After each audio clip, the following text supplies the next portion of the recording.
Welcome to another deep dive. This time we're exploring mindful business. Interesting. Yeah, we're going to look at why one Tokyo-based innovation expert decided to relocate his entire business Right.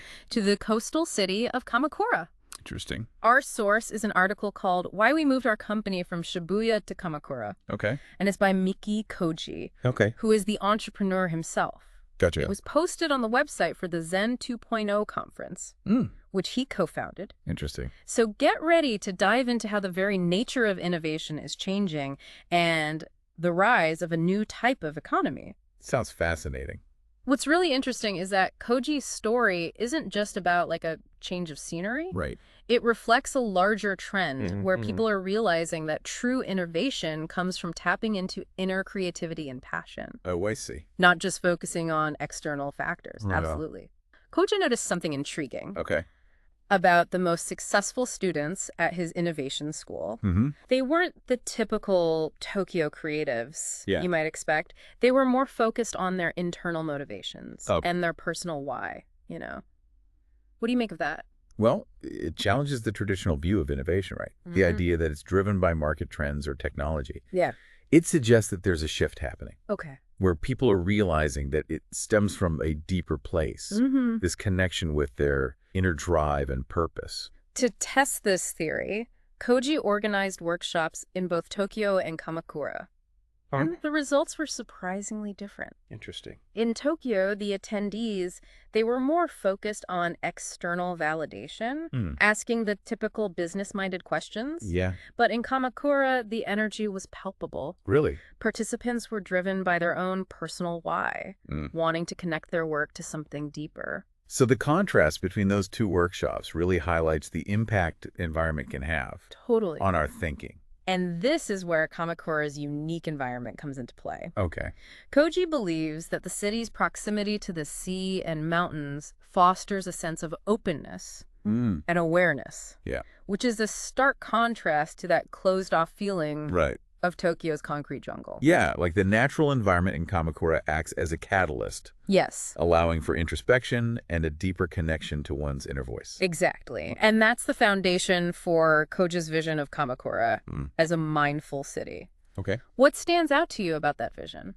Well, it's not just about incorporating mindfulness practices, right? Yeah. It's about weaving mindfulness into the fabric of the city, Okay. including businesses. He sees it as an ecosystem where sustainable living, strong communities, cutting-edge technology for well-being, and a collaborative economy all come together, challenging the traditional corporate model. He outlines 4 key concepts for mindful city: Okay. sustainable nature, compassionate community, trans-tech, and mindful economy.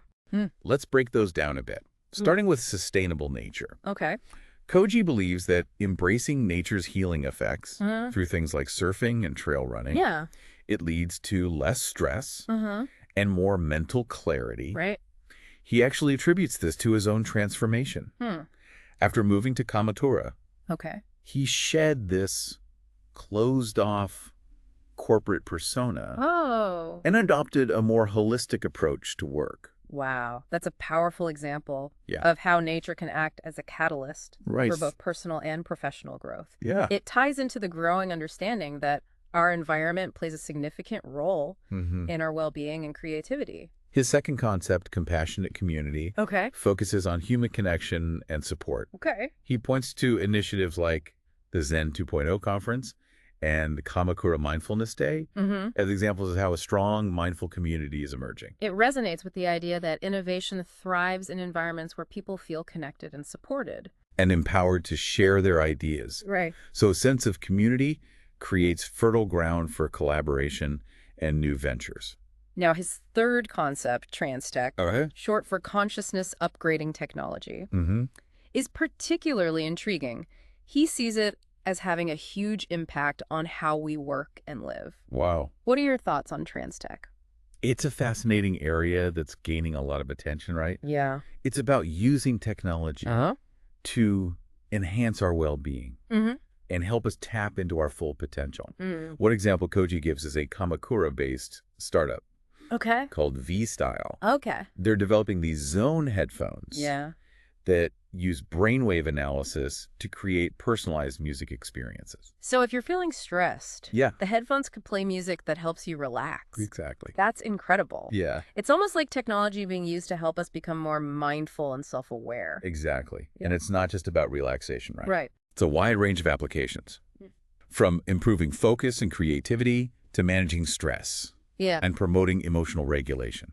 Okay, so finally we get to Kouji's concept of a mindful economy. Right. He envisions a web-like economic system where passionate individuals and smaller businesses collaborate. Okay. And it creates a more resilient and adaptable model. Yeah. In contrast to those traditional hierarchical structures. This idea of a mindful economy is gaining traction, right? Yeah. As people search for more fulfilling and purpose-driven work. Absolutely. It's about shifting away from the traditional top-down model. Right. And empowering individuals and communities. Okay, so we understand why Kouji moved. Right. But why is Kamakura uniquely positioned to become this mindful city? What makes it different? Kouji highlights 6 key reasons. Okay. And they paint a compelling picture of this coastal city. Okay. Despite being a popular tourist destination, Kamakura has a supportive infrastructure for startups and families. Initiatives like Kayak's Machi No series, which includes things like shared cafeterias and daycare centers. Oh, wow. And of course, there's high-speed internet, which is crucial for any modern business these days. And then there's the element we've been talking about, nature as a catalyst. Right. Kouji's own transformation after moving to Kamakura really highlights that. Yeah. He went from this rigid corporate persona to embracing his intuition and adopting a more holistic approach. That's what's so fascinating about this idea of a mindful city. Yeah. It's not just about individual change, right? Right. It's about creating an environment that supports well-being, creativity, and a deeper connection to ourselves and the world around us. And Kamakura seems to have that in spades. Absolutely. Right. In addition to the natural beauty and the supportive infrastructure, Kamakura has this incredible spiritual heritage and a strong sense of community. It's known for its numerous temples, shrines, and churches, which creates this contemplative atmosphere. Right. Kouji is actually quite involved in this community, participating in the Kamakura Religious Leaders Conference. Interesting. And he co-founded the Zen 2.0 conference, which brings together global experts on mindfulness and spirituality. It's remarkable how this small coastal city has become a magnet for those seeking a deeper understanding of themselves and the world. Yeah. It might seem counterintuitive, but Kouji argues that Kamakura's compact size is a major advantage. He says it allows for a diverse range of professionals to easily connect and collaborate, leading to spontaneous partnerships and new ventures. I see. He talks about his own network in Kamakura, which includes people from all walks of life, artists, entrepreneurs, tech experts, spiritual leaders. So it's like this melting pot of creativity and innovation. Exactly. He also points to Kamakon, a nonprofit organization where Kamakura citizens gather to brainstorm and support local initiatives.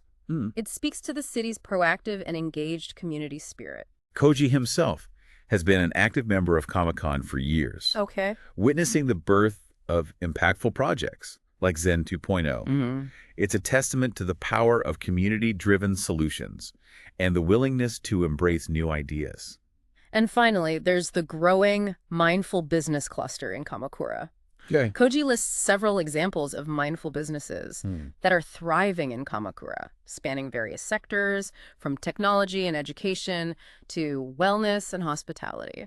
So this cluster shows that this isn't just a niche trend in Kamakura. It's becoming a significant part of the city's economic landscape. Absolutely. You have companies like Human Potential Lab, think Space Kamakura, even a startup developing agricultural robots, all grounded in this mindful approach. It really paints a picture of an ecosystem that's ripe for innovation in this emerging field of mindful business. And as you mentioned earlier, this is something that's gaining momentum globally, even if it hasn't quite hit the mainstream yet. Right, and this brings us to Kouji's perspective on the evolution of Japan's economy, which is crucial for understanding where all of this is headed.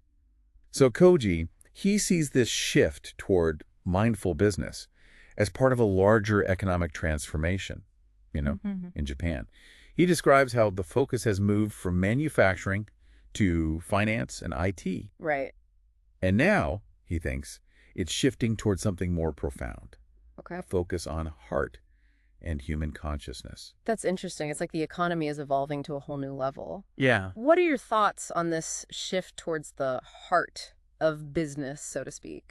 Well, it seems to suggest that the next wave of economic growth might not come from those traditional industries, the ones focused on material needs, but instead from businesses that cater to our deeper human needs. Right, like fulfilling not just our material desires, but also nurturing things like well-being and personal growth. Exactly. It's about going beyond just the basic needs. And it seems like this shift is happening beyond traditional religious or spiritual contexts as well. Oh, absolutely. Kouji, he has heard that mindfulness is being integrated into a lot of different aspects of life. Yeah. From personal development to business practices. It's not just for like monks on a mountaintop anymore. Right, exactly. It's becoming more mainstream. Yeah, it seems like more and more people are recognizing those benefits of mindfulness. Yeah, for things like well-being, emotional intelligence, personal growth. It's not just a niche interest anymore. Definitely not. And speaking of going mainstream, you remember that trans tech conference we talked about? Yeah. Well, Kouji makes this really interesting connection between that emerging trend in Silicon Valley and his own concept of mindful business. I see. And it's fascinating because despite the geographical distance, there are all these surprising parallels in their approaches and projected market values. Really? That's interesting. Yeah, and get this, the projected market value for trans tech is astronomical. Some estimates are saying it could reach hundreds of trillions of dollars. Hundreds of trillions? That's just mind-boggling. It really is. It highlights the massive investment and interest in technologies and businesses that are focused on enhancing human consciousness and well-being. It's incredible to think about the potential impact. Yeah. Like imagine a world where technology actually helps us manage our stress, boost our creativity, and even connect with ourselves and others on a deeper level. It's like science fiction becoming reality. Right. It's pretty exciting. And Kouji believes that Kamakura, with that unique blend of tradition, technology, and a thriving mindful community, has the potential to become a global hub for this emerging market. Wow. So Kamakura is like at the forefront of a global movement. Yeah. It's kind of amazing how this small coastal city is positioned at the intersection of all these powerful trends. It is. The city's spiritual heritage, the commitment to sustainability, and that growing cluster of mindful businesses. Right. They create this really fertile ground for innovation. And it's not just a recent phenomenon either. That's right. Yeah. Kouji points out that while Silicon Valley is approaching this from a tech-driven perspective, Kamakura has this long history of exploring human consciousness through practices like Zen Buddhism and meditation. Practices that have been refined over centuries. So it's not just about the technology itself, but about understanding the human element, those nuances of the mind. Exactly. It's like combining ancient wisdom with cutting-edge technology to create something truly transformative. It's an interesting juxtaposition for sure. So thinking about all of this in the context of work. How do you think this shift towards a mindful economy will impact the way we think about jobs and careers? That's a big question. Well, Kouji, he believes that as AI and automation continue to advance, the nature of work will change fundamentally. A lot of the jobs we see today will eventually be taken over by machines. That's a little unsettling, isn't it? To think about our jobs being replaced by machines. It is. And this isn't just limited to manual labor either. It includes white-collar jobs. Oh, wow. That rely on repetitive tasks or rule-based decision-making. So we're talking things like data entry, accounting, even legal research. Exactly. Tasks that AI can potentially do faster and more efficiently than humans. It makes you wonder what will be left for us to do in the future. Right. It's a valid concern. What skills will be valued in this new world? Well, Kouji predicts that this shift will force us to reevaluate what makes us valuable in the workplace.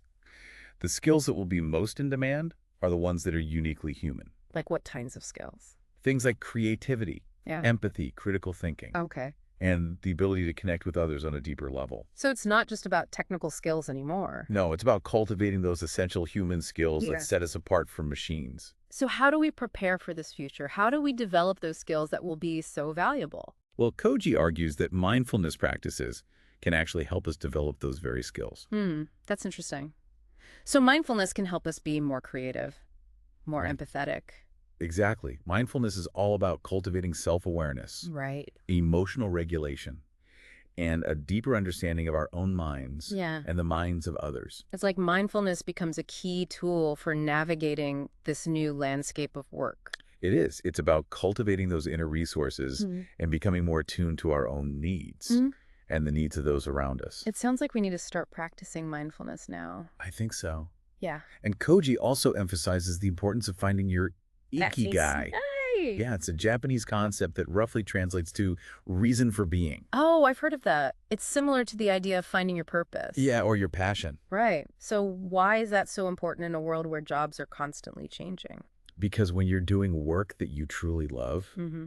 and that you find meaning in, you're going to be more engaged, Mm. more creative, Yeah. and more resilient in the face of all these changes. Makes sense. You're not just going through the motions. Yeah. You're driven by a deeper sense of purpose. Exactly. So the shift towards a mindful economy, it sounds like a pretty hopeful vision of the future, right? It does. It's like technology is freeing us from those mundane tasks Yeah. and allowing us to focus on work that is meaningful and has an impact. But what about the potential downsides? Like, what if all these advancements in technology lead to greater inequality Right. or social unrest? Those are valid concerns. And Kouji acknowledges that. He warns that if we're not careful, this shift towards AI and automation could actually exacerbate the inequalities that already exist. Mm. So he emphasizes that it's crucial to ensure that everyone has the opportunity to develop the skills they need Okay. to thrive in this new economy. I see. So it's about making sure everyone benefits. Yeah, and that we don't create a society where only a select few have access to meaningful work and opportunities. That's a really important point. It's a reminder that technology is a tool. And like any tool, it can be used for good or for bad. Exactly. It's up to us to shape the future we want to see. So how do we make sure this mindful economy benefits everyone? Right, that's the big question. Huh. And Kouji, he believes that Kamakura can serve as a model for other cities around the world that are trying to figure this out. What makes Kamakura such a good model? Well, with its focus on mindfulness, community, and human-centered innovation, Yeah. it's showing a different way of approaching work, technology, and economic development. It's inspiring to think that this small city Yeah, could be like a beacon of hope for the rest of the world. it is. But what about those of us who aren't living in a mindful city like Kamakura? Right. Are we just going to be left behind in this new economy? That's what I was thinking. No, not at all. Kouji's story is a call to action. Okay. It's a reminder that we can create pockets of mindfulness and heart-centered business anywhere. I like that. So it's not about having to move to a specific place. Right. It's about cultivating that mindset. Exactly.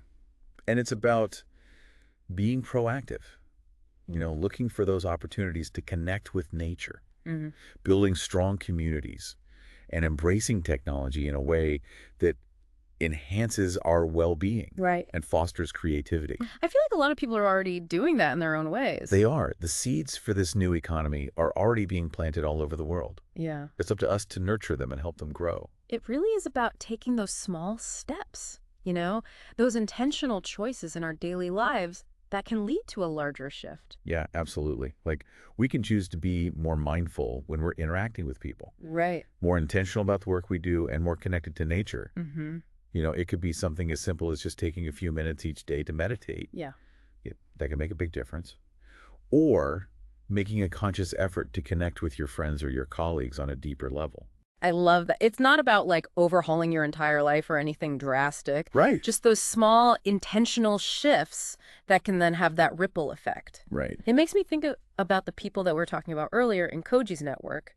Artists, entrepreneurs, tech experts, even spiritual leaders. It's an interesting mix, right? Yeah, it seems like that diversity is really a strength. It is. And that actually brings up another important point. Okay. The importance of community. Yeah. Kouji's active involvement in Comic-Con, that nonprofit focused on community-driven solutions, it really highlights that power of collaboration, right? Yeah.